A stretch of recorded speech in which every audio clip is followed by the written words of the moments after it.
What's good, y'all? It's your boy BioSparta 3.0, keeping the action going with our first lyric breakdown video. What is going on, guys? I know it's been a minute since I dropped the last video. At the time of filming this, I actually still need to finish off that conclusion of the Black Abba Warrior, the part two. Yeah, the video cut off of me, and then I think I did try to film the part two conclusion of it, but something happened and I wasn't able to upload it. I think there was something I did, or it just didn't come out quite the way I wanted it to. So I'm going to be filming that second part very soon and uploading it for you guys. But today I thought we would finally do our first lyric breakdown video, because I know I promised you guys some music content and it's been a long time. So I am here to finally deliver on that. And I thought we would kick it off today by starting with a song that is very important to me, pretty nostalgic. And it is called, as you can see here, The Kick by an artist named XV. He's a really dope rapper. He came out of Kansas, Wichita to be more specific. And he's the only rapper that I know of to come, out of that state and that city. I'm sure there's more rappers that came out of Kansas, but I'm just not very familiar with them. I guess if there are more, they're probably very underground, or they just haven't blown up yet, at least not to the point that I know about them. But sometimes I've been known to be living under a rock, so sometimes there's people that could be big that I just don't know about, because I don't always pay attention to that stuff. But I know that the artists that do speak to me and do make it enough to at least be noticed enough to show up on YouTube and other platforms, those artists that do attract enough attention, if I hear their music and it inspires me or speaks to me in some way, then excuse me, more than likely I'm going to stick with them and try to see what else, what other projects and things that they have out, and try to get a feel of their music. That's usually how it goes for me. So XV is a guy that I listen to. This is the first song I ever heard from him, and it was the dopest thing ever for me. I heard it way back. I think the song came out 2011, if I'm not mistaken. Let me check the date. Yeah, let's see, 13 years ago. Let's see the exact upload date. Yep, December 23rd, 2011. So literally 2 days before Christmas in 2011 is when he put this song out. And it is just one of the coolest songs I've ever heard. So there's multiple reasons why I love this song so much. It resonates with me heavily for, a variety of reasons. One of them being that the beat, well, I'll say the beat for a surprise. So what I'm gonna do is, I'm not obviously gonna play the entire song on here, because I definitely don't want to get a copyright strike on the channel. So we can't unfortunately play the entire song, but what I will do is play certain parts, so you can at least hear that and get a feel of what the song is like. And then I'll have the link for this music video in the description of this video, so that you guys can check it out, because it's a really, really dope song. I think a lot of you guys will enjoy it, and hopefully after this video you'll understand why it resonates so deeply with me. As a writer myself, being a MC myself, this is definitely one of the guys that spoke to me the most when I was just learning to write my own music. He's definitely one of the guys that inspired me from day one, and somebody that I listened to more heavily as the years went on. This was kind of the only song I really knew from him, like I said, when it first came out, and I would always come back to it, revisit it, just to get that nostalgia factor and that inspiration. But he has this song is a part of a project that he put out. I believe it was a mixtape. I don't know. Yeah, I don't think it was an album. I think it was a mixtape, and it's called Popular Culture. One of the dopest projects I've ever heard from a solo artist, rapper at least. And it was just super dope, and he has some really cool features on there. I know that even Schoolboy Q and B.O.B. were on a song with him in that project. And I'll be talking, about more about that, later on in the channel. But just to kick it off, I thought we'd start with The Kick, which is this song today. Excuse me. So before I go rambling on, what I'm gonna do is, like I said, I'm gonna play parts of the song, and then we'll talk about the lyrics and all that. And then I do have the lyrics also pulled up on Genius, so like Genius is gonna help me out just a little bit. I tried to break the song down as much as I could myself, because being a rapper and listening to rap for so many years, I'm pretty good at deciphering what lyrics mean. But every now and then, I need Genius for a little help, and I think that's the case with this one. I did actually kind of peep some of the Genius breakdown of this song before I started this video. So we'll definitely go over there and check out, what Genius has to say about certain lyrics as well. But all that being said, I'm going to go ahead and just play like the first part of the song so you guys can hear it. And if you're somebody that's into movies, you'll probably recognize the music from this song, like almost instantly. I'll just put it like this: it's from a pretty popular movie if you haven't figured it out already. So I'm just gonna go ahead and play the beginning for you guys so you guys can get a sense of that. So let's get into it.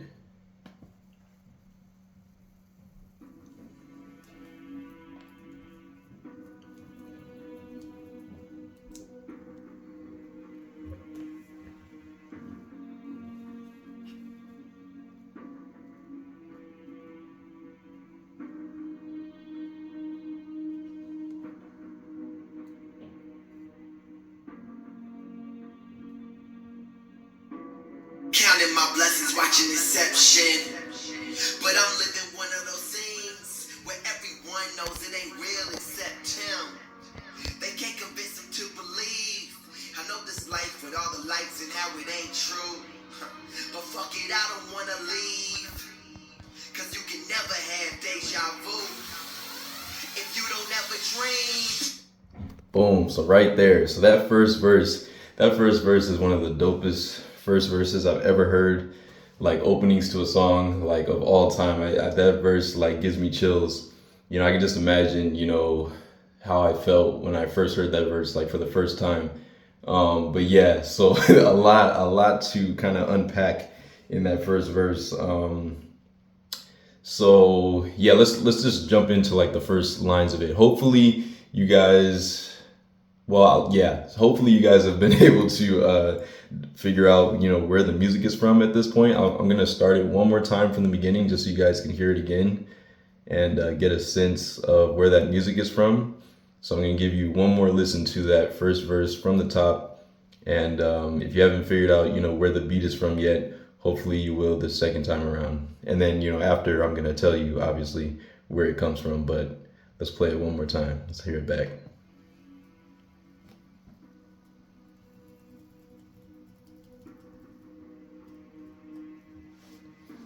Such a dope verse. I love it.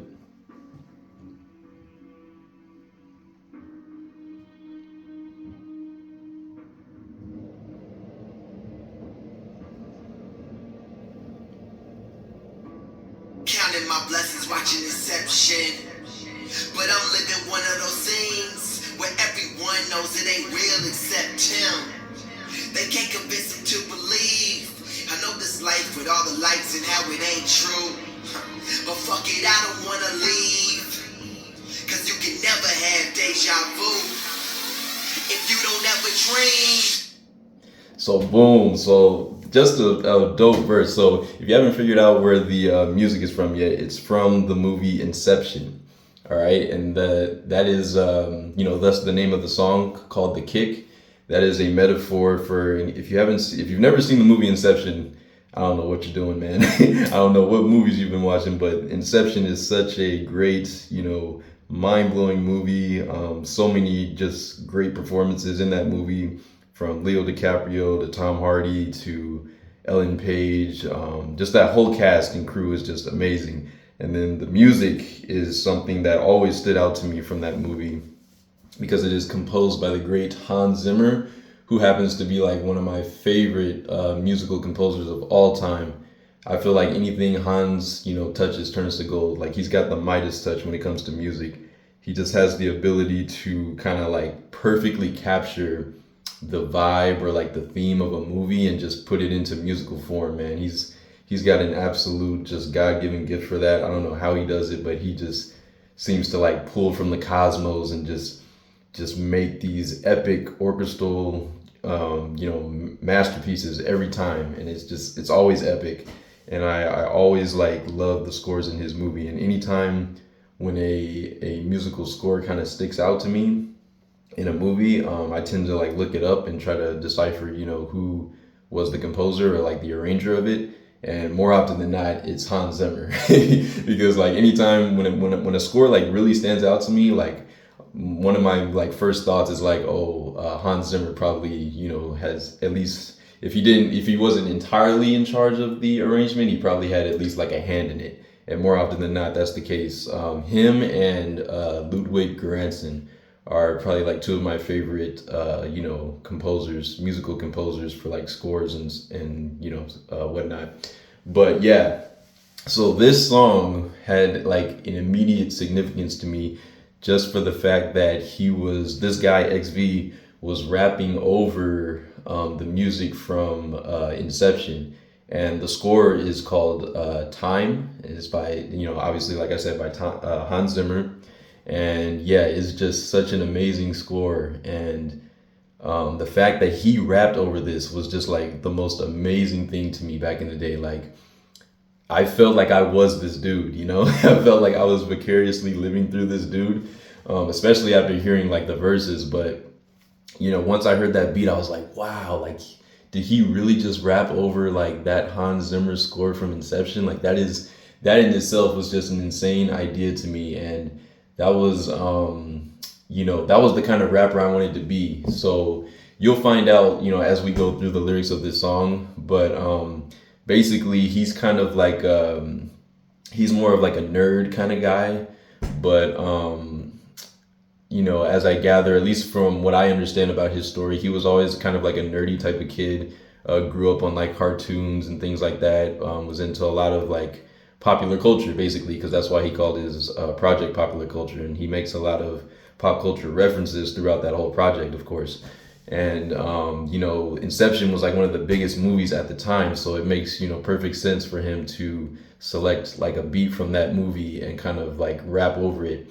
And he just does such a great job storytelling in this song. But from what I understand, I think his younger brother was involved in like gang activity at some point. I don't know like how deep into it he was, but I believe his brother was involved in some kind of gang activity. And then he'll explain more about it in the song. He has a bar in there which like we'll talk about more, that's specifically about his brother. But anyways, let's just dive into the first verse and kind of get like a breakdown. So he starts the song off by saying, counting my blessings watching Inception, but I'm living one of those scenes where everyone knows it ain't real except him. They can't convince him to believe. So that right there, like just those 4 bars, like instantly stood out to me. I thought that was so dope.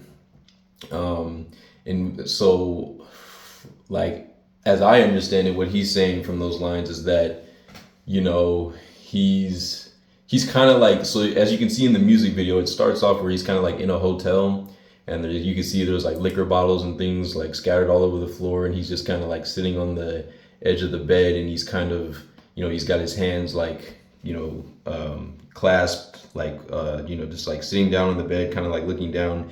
It looks like he's like thinking deeply about something. And so he starts off by like those first 2 lines, counting my blessings watching Inception, but I'm living one of those scenes, I guess 4 lines, where everyone knows it ain't real except him. He can't convince them to believe. They can't convince him to believe. So he's kind of like starting off by saying he's in his own world, and he's counting his blessings. Like he's basically thinking about his life, and he's counting his blessings for all the things that have happened to him or hadn't happened to him, whether good or bad. And, he's watching Inception, just kind of like thinking about what a dream his life is, like his life feels like a big movie, I guess, like a dream to him. And then, but he almost feels like isolated, within that dream. Like he feels like the people around him are, I guess, trying to like bring him back to reality, but he wants to stay in the dream, and he wants the people there to be in the dream with him, but they're all trying to like bring him back to reality, if that makes sense. So he's kind of like so wrapped up in his dream and like all the, like being a rapper, basically like making music and like all the accolades that come with that, fame and fortune and all that. He says, like, I'm living one of those scenes where everyone knows it ain't real except him. They can't convince him to believe. So it's like he knows deep down that like even though all the fame and like all the attention he's receiving for his music and whatnot isn't like technically the most real thing, because like all of that could go away at any instant, right? But it's more, at the same time, it's more exciting to him than the real world. I think that's what he's trying to convey here is like, I'm living the dream. Like this was my dream to like make music and obviously like, get noticed for it, get attention, and have people connect with me through the music. And now that that's happening, it's like it almost feels like people are trying to maybe convince me otherwise, or like, bring me back to reality. But I don't want to go back because that life is boring. Like I like this life, the making music and the fame and the fortune, maybe whatever, all the stuff that comes with that. So I just really like how he started off that first verse, right? And then so let's jump into like the next set of lines. Successful stories never told to us. Trying to make ends because we never got what was owed to us. School never grown on us. Pops never shown on us. Open sesame, see the street never closed on us. All right, so I'm gonna pause it right there. So again, I almost had to remind myself not to play too much of the song because I don't want to get copyrighted. But in the next set of lines, he says, let's see, I gotta remember where he jumped in right there. He said, successful stories never told to us, trying to make ends because we never got what was owed to us. School never grown on us, pops never shown on us. Open sesame, see the street never closed on us. So a lot to kind of unpack and break down there, and Genius will obviously help me out a little bit with this. But I think what he's kind of describing is, again, that life of being kind of like involved or surrounded at least by the gang culture. He's from Wichita, Kansas, so I really don't know. I'm not super familiar with like the history of like gang culture over there. I don't know how deep it goes, but again, from what I know, his brother was involved in like some kind of like gang activity. I don't know if he was selling drugs or anything like that. I really don't know the entire story as far as that goes, but I do know that his brother was like somewhat involved in it, because he talks about it in some other songs of his as well as interviews. So that was something that is definitely going to be like a big point that we come back to, because he kind of mentions that several times throughout his songs, where he does like a lot of storytelling like this one. So he says, successful stories never told to us, trying to make ends because we never got what was owed to us. Now, I never really thought about those two lines right there as being like, anything like super crazy.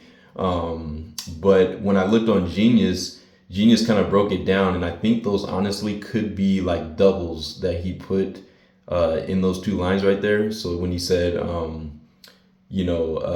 to make ends because we never got what was owed to us, I always just took that to mean like trying to make ends meet, right? Like ends meet, like trying to make enough money to get by and pay the bills and live a, decent lifestyle, something to, something to get by, have enough money in the bank to just, live decently, basically, because we never got what was owed to us. I never knew exactly what he meant by that.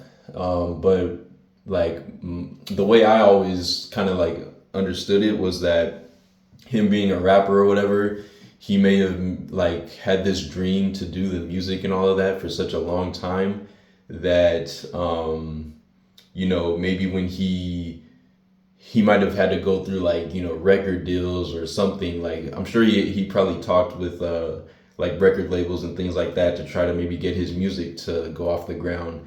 And there's always like contracts and things involved, like when it comes to the music business.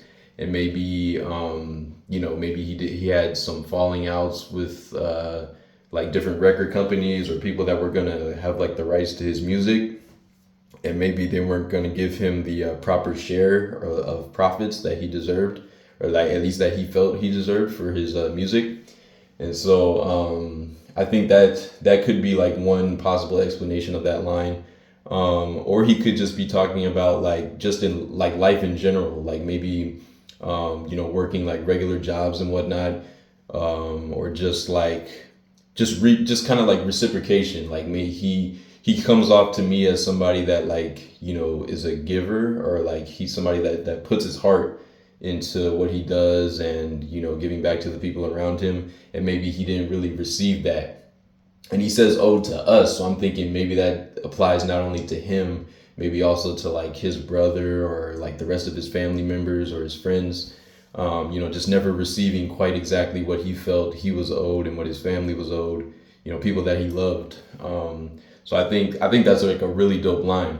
And when I looked it up on Genius kind of broke it down further, and they said that like ins and ode are kind of like homonyms, I guess, to like ins, like the letter N, but like plural. So like the letter N, ins, and then ode to us, like they put O, like the letter O, and then a D in parentheses. So I think what their breakdown, I think what they were trying to say is that maybe he meant to make that a double and say that like anytime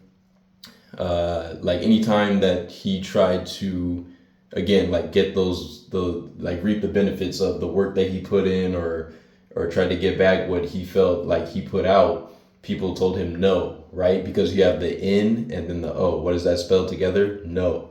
So maybe people were like, always telling him no in life, instead of like he never really heard a yes. So I think I don't know if that's that was his intention behind the line. That could have been like a really slick wordplay that he was trying to slide into there. Because as an MC, I could definitely see him doing that, because that's what MCs do. Slick little subtle wordplay like that is definitely a common thing when you're an MC. So I think if that was the case, I think that's super dope. And I just really think that's dope. I don't know if he meant to do that, like I said, but if he did, I think that is really, really awesome. And now when I hear that line, I'm definitely going to be thinking of that more. It's like one of those things, because I've even done that. Like it might have been like an accidental double that he didn't like really mean to make. Like he probably wasn't even thinking in that way when he put the line together. But then you can break it down like as a fan, that's such a cool thing about rap, is like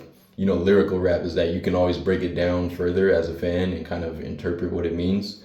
But I mean, sometimes I do that with my writing. Like sometimes I'll write something, and then as I'm like kind of like saying it back to myself, I realize, hey, this could be a double right here. Like this wasn't even like my initial thought when I was putting the line together. Like I didn't mean it to mean this, but it could mean this, because words are so interesting. Words have so many like double meanings, and especially like in the English language. English is a weird language, so there's a lot of crazy things you can do with certain words, right?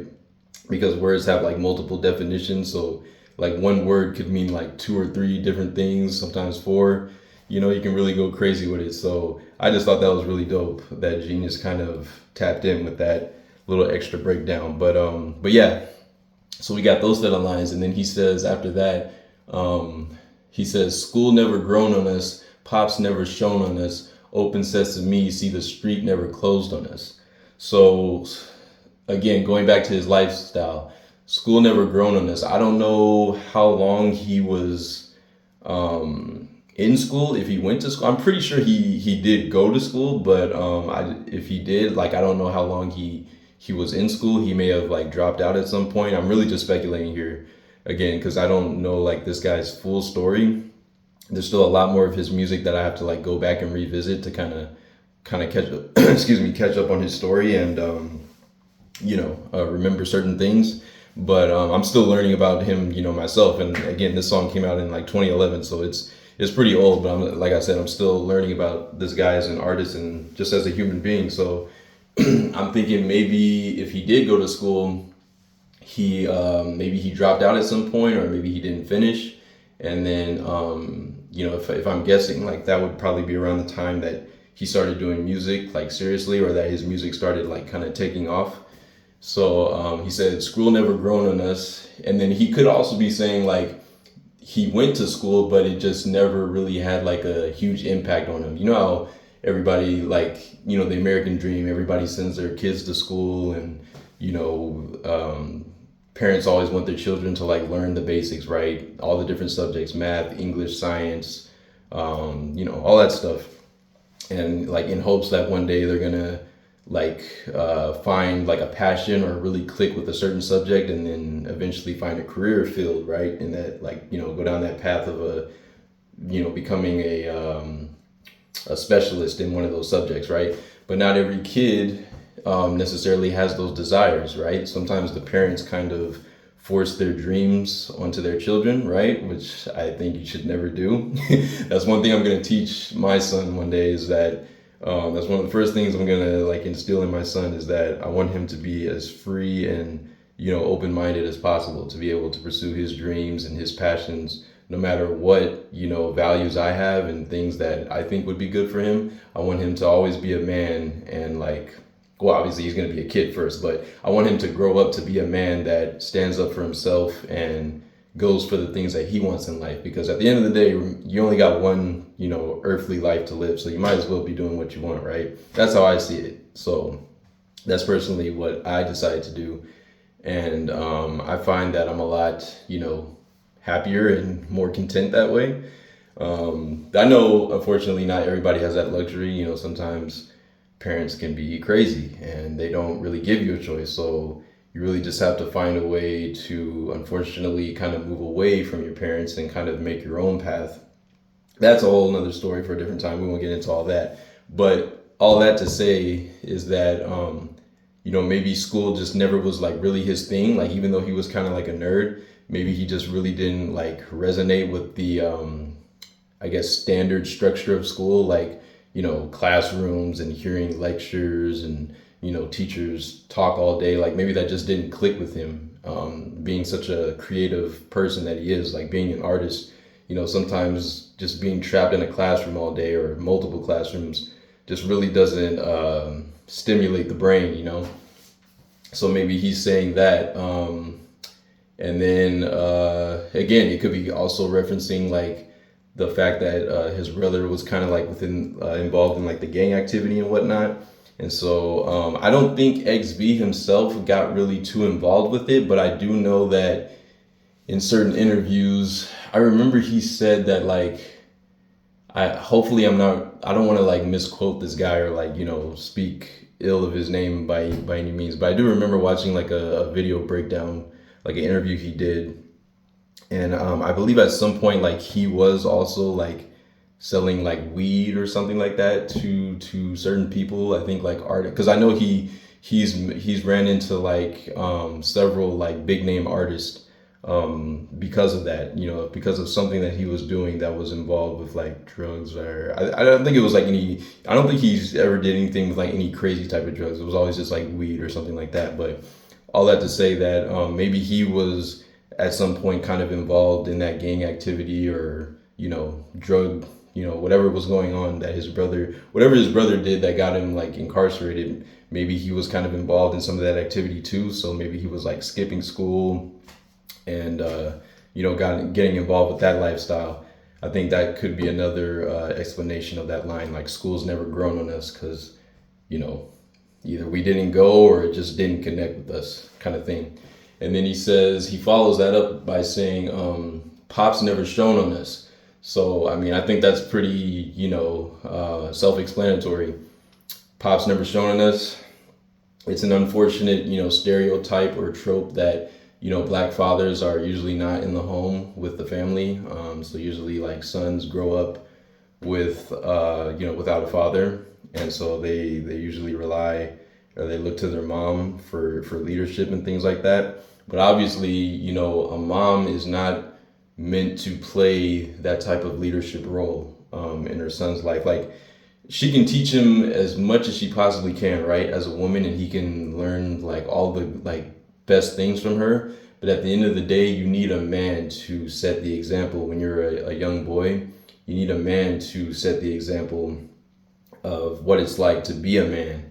And you know, I can't even talk. The decisions that you're gonna have to make in life, the tough decisions, and you know, things that you're gonna face along the way, and you know, just how to really like be a man and stand up for yourself and what you believe in, because you know, all these different things are gonna get thrown at you along the way, and you know, you don't want to fold. You don't want to just give in to anything that gets thrown at you, right?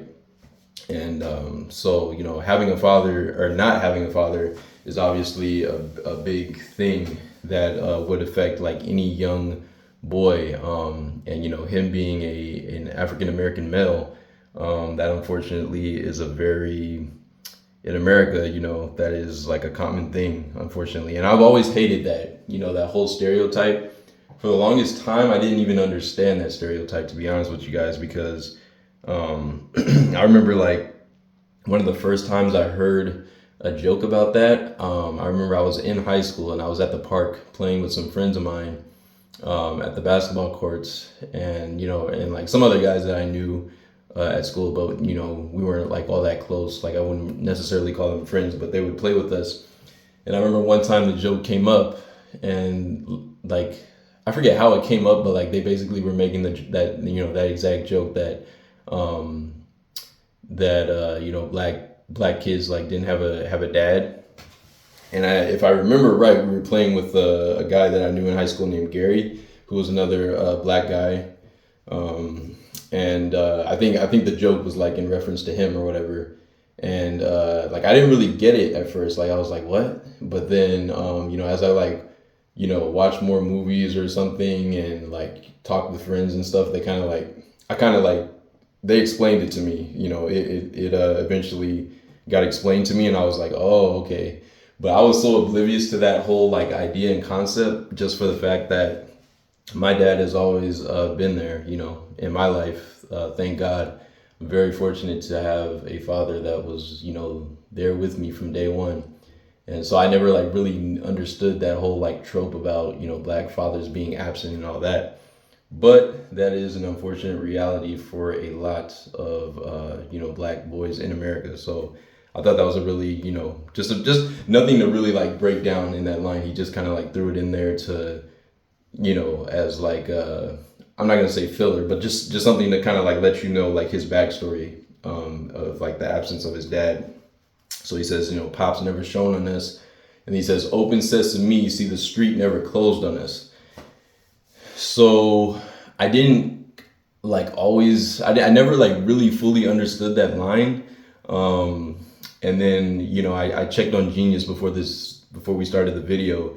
And basically, I guess what he's saying is that the streets never closed on him. So like him being a young kid in that area, like where it was like rough and there was gang activity and all that stuff, like in the streets, basically, the streets are never like closed off from the youth. So basically like young kids in his area would get involved in that type of lifestyle from like a young age, and the streets were like never, you know, closed off or like separated from the kids. Like it wasn't like adults and then like in the streets and then kids like over here, you know, playing and being innocent and all that. Like you were almost automatically a part of that adult lifestyle like right away, because that's where you grew up, you know, that's what surrounded you.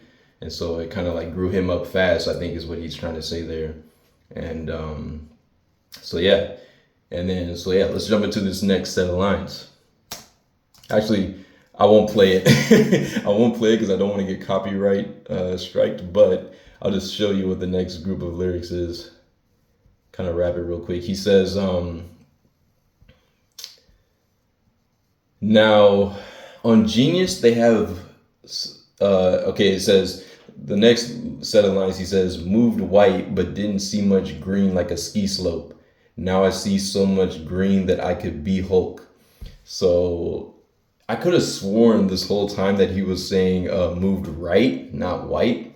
But I mean, I guess I could be wrong. I have to hear the song back again. But every time I listened to the song, I could have sworn up and down he was saying right, like I moved right, like I was, you know, doing everything right, like in all my movements and stuff.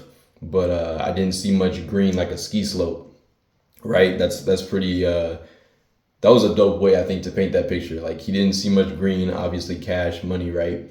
Like a ski slope, because when you're on actually, yeah, I guess it would be right, white instead of right, because that actually would make a lot more sense to the line now that I think about it. Because if you're on a ski slope, there's a whole bunch of snow covering the slope, right? So you're not going to see green like on the actual slope itself. You might see trees and whatnot, but you're going to see a lot more white because there's all that snow that you're skiing down, right? So yeah, I guess I just found myself a new lyric, or realized that I've been saying that line wrong this whole time.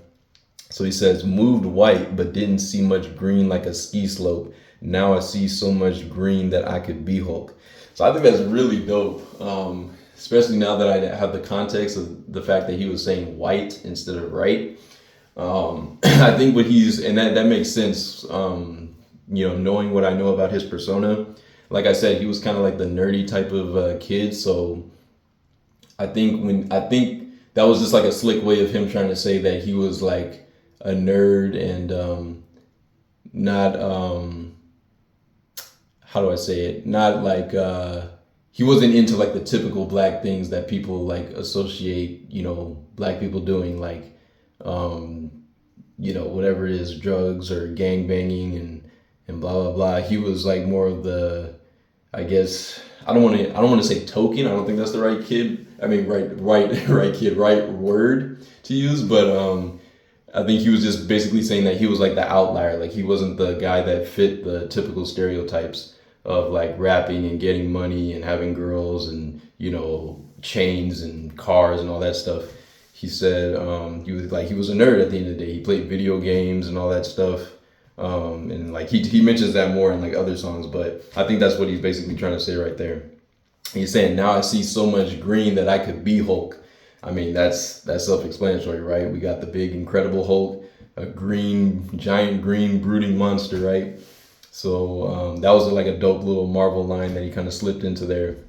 And then he says, and people think I relocated on the East Coast, but I still hold it down in the town I speak for. And like, obviously it says on Genius speak for, but like, Ebonics kind of, you change the slang a little bit, so for becomes foe. That's how we say it, But I just really like how he like kind of like, put those lines in there.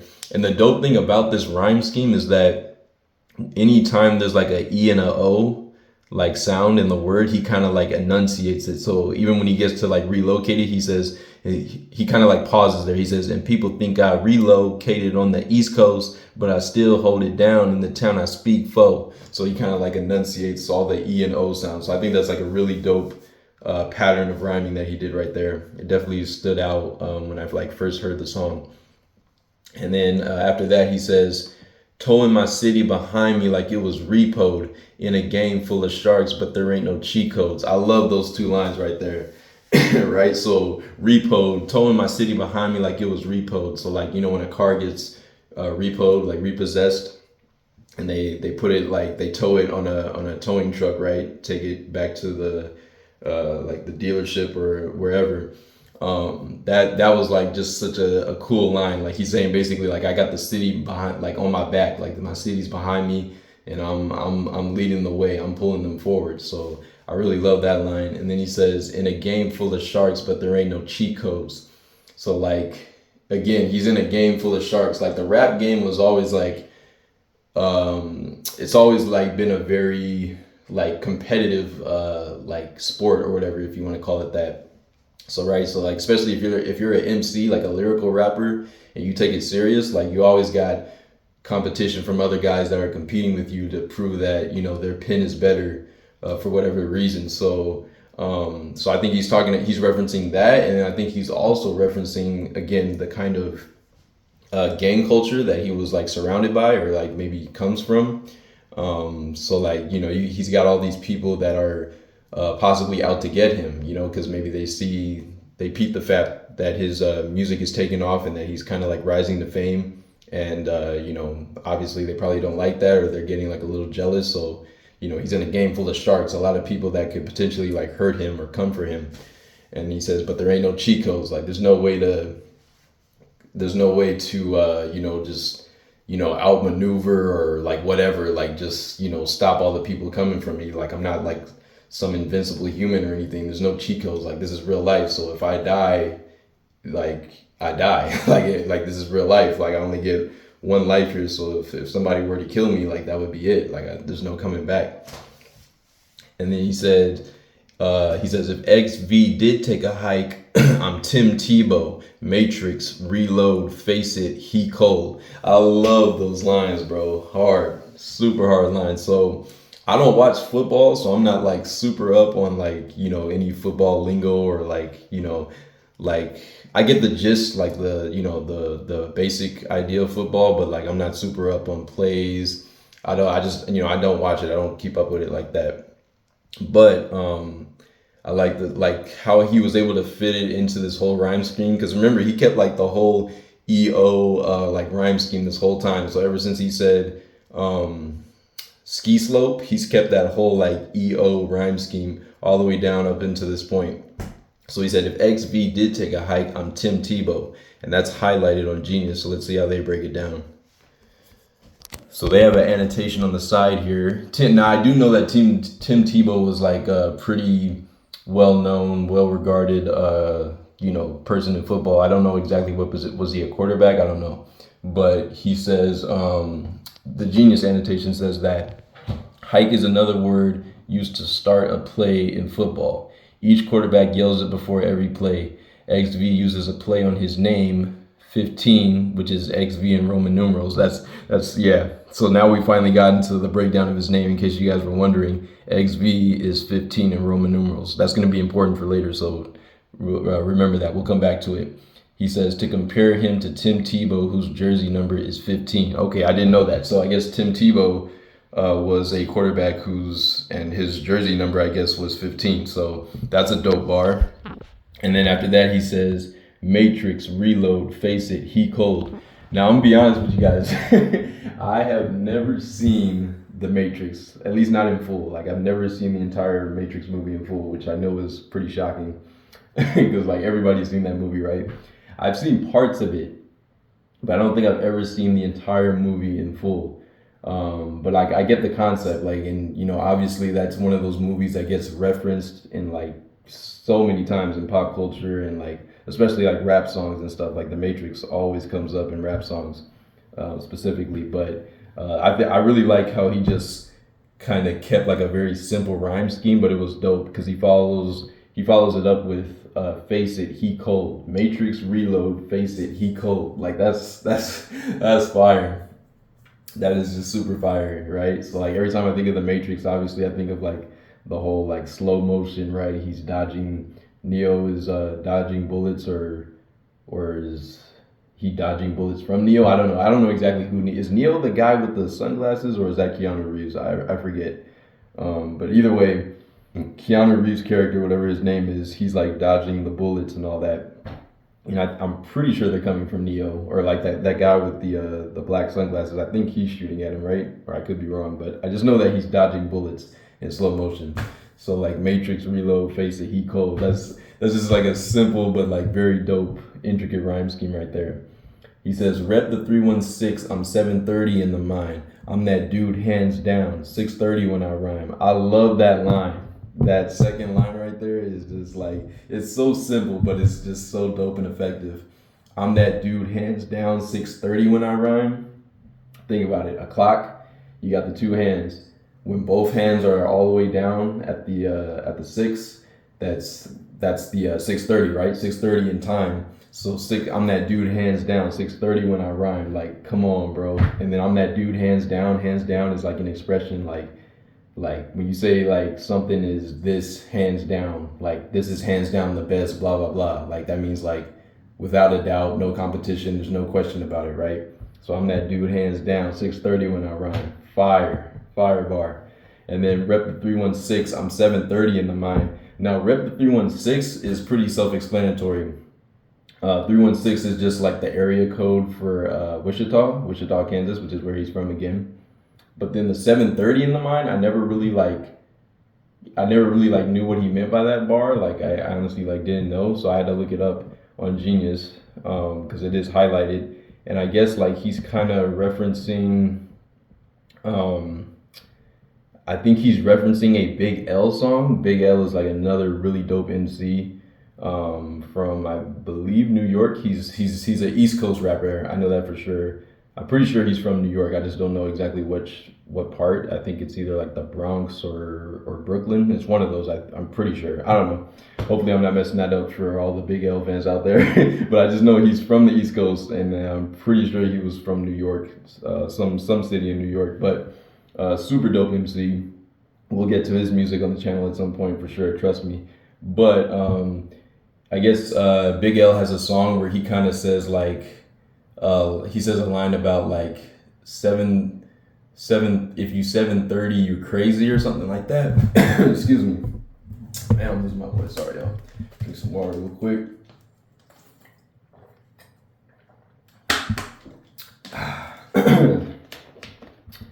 Excuse me. All right. Sorry about that. So, but yeah, he says something like there's a line that Big L says about like 7:30, and then I looked at the Genius breakdown of that line that Big L says, and I guess 7:30 is like, how did they explained it as being like a motion or something in court that like a criminal faces, to where like they might need like a psychiatrist to come in and basically like decide if that criminal is even like mentally stable, I guess, enough to stand trial, to even like go through the trial. So you know, I get basically like it's saying like you're crazy, like mentally, like you're off your rocker, like type of thing. So like psychiatrically diagnosed as like being crazy. So rep the 316, I'm 7:30 in the mind, like I'm crazy with this, right? I'm crazy with it because again, he's repping his area code. But his area code more than likely is also tied to like whatever gang that his that gang culture that his brother was involved in. So like he might be also saying like he's repping that gang as well. So that could be like a double to that line, which would make it a lot deeper. Cause like it's easy to say like, oh, I'm repping like my city, right? Like I come from this place, so as a rapper I represent this place. But I think deeper than that, he's also talking about like the whole gang activity, which is why like he followed up with I'm 7:30 in the mind, because 7:30, like I just explained, it has like that whole crazy and like criminal background kind of like tied to it. So I think that's what he was trying to say there. And then he says after those two lines, he says, I'm a 235, always in my prime, and it's 4:15, meaning it's my time. So I really love this. So I'm a 235, always in my prime, right? 2, 3, and 5 are prime numbers. In math, a prime number, as I remember it, let's see if I remember the definition correctly. A prime number is a number that you can only, like when it comes to like multiplication, you can only multiply that number by 1 to get it. So like nothing else will multiply to get that number, right? So like 2, you can only multiply 2 by 1 to get 2. Same thing with 3, same thing with 5. And I think 1 technically is a prime number too, but I think there was like some rule about it. Like it might be like an exception or something. I think because it is the number that all the other numbers get multiplied by, that it doesn't count as a prime number. I could be wrong. It's been a long time, guys, since I've done like that type of math and all that. Learned all that stuff in like high school and middle school, algebra and all that stuff. So I forget the exact rules. My dad is like a math whiz, so he could easily explain it to me. But I believe 1 technically might not be a prime number. I forget, but 2, 3, and 5 are definitely prime numbers. So, and then prime is, another definition of prime is like when you say you're in your prime, that means like you're at your best. Like that's like your peak, right? You're at your prime. Like this is like the best you'll ever be, or like this or the best that you've been at least thus far. Like this is the best. So he's saying I'm a 235, always in my prime, and it's 4:15, meaning it's my time. So I never really understood what he meant by that. Like when I first heard that line, I was like 4:15. like every time he said 4:15, I was always thinking of like the time, like on a clock, like 4:15, and I was just trying to like envision like how it would look on a clock, and I was like, is he trying to say something like significant about that time or what? I never like really understood what he meant by 4:15, and then I realized, not from Genius, but I think he did like a post a few years ago because I follow him on Instagram, and there was like a plaque I think that somebody had like awarded him with, and in the plaque it had like these lyrics from this song, and then and I saw that 4:15 was written as a date, not a time, and so you can see right here it says 4/15 because how did they break that down? Let's see, what is that? April, January, February, March. Yeah, April 15th. So April 15th, I don't know if that date necessarily has any significance, but 415 is meant to be like a homonym of, so like the number 4 is actually a homonym for the word for, like FOR, like something for you or whatever. He's saying it's, and then 15, again, remember we go back to the meaning of his name, XV. What's XV in Roman numerals? 15. So he's saying, and it's 4:15, like it's for me, meaning it's my time. That was such a dope way, man, to break down that, to like just to write that line, like in general, like from the start. That is like one of the coolest breakdowns I've ever heard in a line. Like that was slick as heck, man. And it's 4:15, meaning it's my time. Because when you first hear that bar at face value, I'm sure like you guys are probably like me, like you probably would think, oh, okay, like if it's 4:15, like it's, you know, 4:15 o'clock or whatever, or maybe 4:15 like the date. But it's not really either one of those. It's 4:15, like it's for FOR for XV 15 in Roman numerals. XV is for me, meaning it's my time. So like, come on, man. His wordplay right there was just crazy. Absolutely crazy bar. I absolutely love how he wrote that line. Super dope. All right. And then again, in the next lines that he follows up with, right here, this is like where he kind of like breaks down a little more of like who he is. So in the next line, immediately he says, was I a nerd cause ninjas? I'm not gonna say the N word because I definitely don't want any problems on YouTube. But you know, I do get caught. I do say that word sometimes. You know, it's just, I listen to a lot of rap, so naturally it kind of comes out of me sometimes. But I'm definitely not gonna try to not say it in these videos. But he says, was I a nerd cause ninjas acted like dimwits, or was I truly just gifted in academics? Figured that with these lyrics that I was rapping like Christmas, I could number 2 on all of the doubters up on my ish list, right? And then ish is obviously replaced with the S word, so I'm not gonna say that either. Try not to curse on here, but yeah. So that's just like a clean 4 lines to kind of break down who he is and what he's about. So he says, was I a nerd because ninjas acted like dimwits, or was I truly just gifted in academics? So again, he's a nerd. He's a smart guy. And excuse me, even though what I was saying earlier about him like maybe not completely like resonating with school, it may have also been the fact that he felt like, you know, he was just naturally academically gifted. So like maybe he felt like he didn't need to go to school like all the time, at least. Like maybe he felt like, you know, I could miss out on some days because like I already get this stuff. Like I'm a smart guy, right? So man, I'm sure he recognized that at a young age and was like, you know what, school's kind of whack. Like maybe I'm gonna skip today, you know?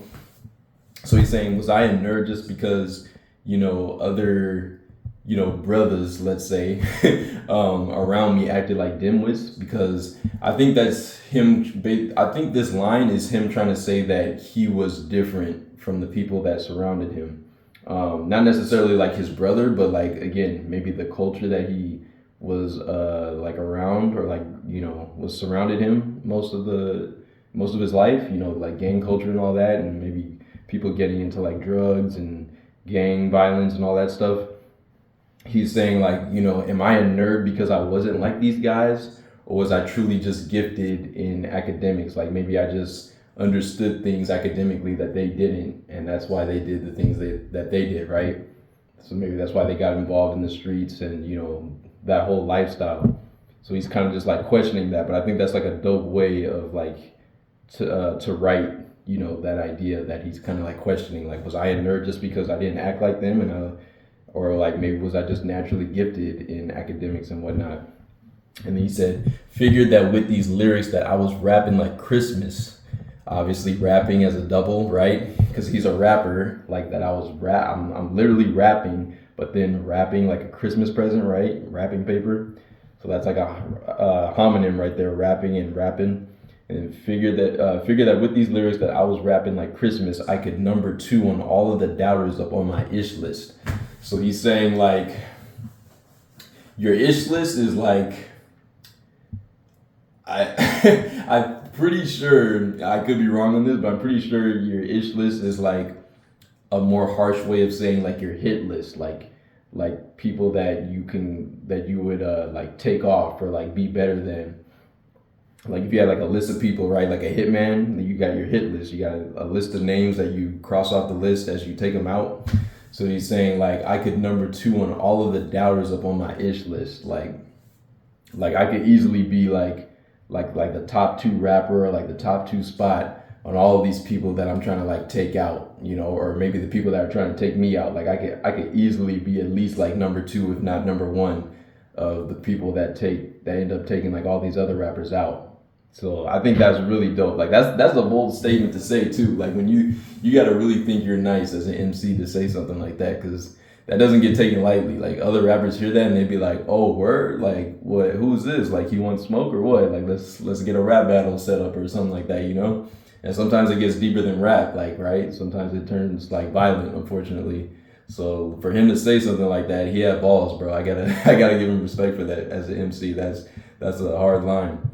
And then so here we go. Here we get into like one of the deeper lines of this. And this is as he's closing out the first verse. He says, "Piss my little brother has to miss this. Told my mama she'll never watch from the sofa. Tell my haters hit record on their remote controllers until my totem falls over." I love how he ends the verse like that. That is such a fire ending to a verse. All right. Especially a first verse, but like that outro was fire. So piss my little brother has to miss this. So again, going back to his brother, his little brother. So his brother was younger than him, right? And the one that got incarcerated. So again, I think that's like the most in your face reference that he's made to his little brother so far. And so I think as the story goes, I could be wrong again, but as I understand it, obviously his brother was incarcerated. We've established that, but I think it happened around the time that his music, XV's music, started to kind of like take off and he was like blowing up. I think that's the time that his brother had like, you know, first gone to jail. And so he's kind of like reminiscing on, you know, his life and all these accolades and awards that he's getting for his music, or like the attention it's getting. And he's saying like, man, I'm pissed because my little brother's not even here to experience it with me, you know? Like, think about that. Like, that's like a very like heartfelt line. Like, you know, what's life if you don't have the people you love to share it with you, right? So like all these dope moments that he's having with his music, he's got all these strangers maybe that are like appreciating his music and maybe telling him like, hey, like your music's dope and all this, but his own little brother isn't there to like, you know, experience that with him. And that's like, you know, kind of like weighing on him. It's like it's eating him inside. And so he's kind of thinking about that. And he says, told my mama she'll never watch from the sofa. Tell my haters hit record on their remote controllers until my totem falls over. That is fire, bro. So he's saying like, if you've so okay, we'll talk about the first part. So told my mama she'll never watch from the sofa. So that is such a dope line. I'm pretty sure what he's saying right there is basically just like he's never gonna leave his mom in a position where she has to watch him on TV, like from their home, right? Like whenever he like blows up, like really blows up and starts winning awards and all that, he's gonna have his mom like actually like at the award show or like, you know, in the audience somewhere seeing him receive, you know, that award and all that. Like she's never gonna be watching at home from the sofa, right, on a TV somewhere. So I think that's just such a dope line. He's saying like, you know what, like mom, I'm gonna always have you, like you were always there for me. You made me into the man that I am today. So obviously I'm gonna have you you know, where I am when I start, you know, getting all these awards and whatnot and all this recognition. I want you to be like right there, whether it be front row or, you know, whatever it is. Like, I want you to be there with me when I get these awards. I just think that's such a super dope line, man. So, and then he says, tell my haters hit record on their remote controllers. So, you know, all the people that are hating on me, tell them, hey, turn that TV on so you can see me, you know, be a beast. See me out here, you know, winning, you know, just really enjoying life. I think that's really dope. And like, he's just basically kind of like teasing his haters, like, hey, you spend all this time hating on me, but I'm out here doing things. Like, what you doing, bro? So yeah, you want to show, you might as well tune in, because, you know, I got all this this recognition, and I'm really doing something out here. Like, you over there wasting all that time hating, well, hey, you might as well tune in and watch. You know what I'm saying? Like, watch me live my life, man, because I'm doing it. So I just think that's, you know, a nice, cool, slick line right there. And then he ends it by saying, until my totem falls over. Now, if you guys have seen Inception, you know the totem is like a big thing. So at the end of the movie, he has like a little like spinning top or whatever, but I guess they call it like a totem. And they spin that in the movie. And from what I understand, like at the end of the movie, you're kind of like left to wonder if the totem like ends up falling over. And I think when the totem does fall over, that symbolizes like Leo DiCaprio's character like coming out of the dream, or like waking up from his dream world. As long as it stays spinning, like he'll stay like suspended in that dream state or whatever. But I think like once it falls over, he'll like wake up like out of it. At least that's how I think it goes. I don't know. I haven't seen the movie in years, so I could be wrong. But at least that's how I understood it. At the end of the movie, like there's like that suspenseful like cliffhanger, like, oh, does the totem actually fall over, or does it actually keep spinning? Because it fades to black like before we ever see if the totem actually fell. So he says, until my totem falls over. So that's fire. So that's my breakdown of that part, and this is highlighted. So I'm not gonna actually like look at Genius's breakdown of this part, but I'm just gonna give you like, that's my thoughts on it, right? And then after this video, I'll put in the description what Genius said about these highlighted lines. But that's how I understand like this outro to his first verse. So, man, this is a long video, bro. Hour and 2 minutes. We've only done the first verse, but I mean that's kind of how it goes when it comes to rap, man. Lyrical rap, there's a lot to break down. So videos can easily go like an hour or more when it comes to breaking down lyrics. But yeah, now we get into the chorus. Now the chorus, I think, is one of the dopest parts. So I'm gonna actually play this part for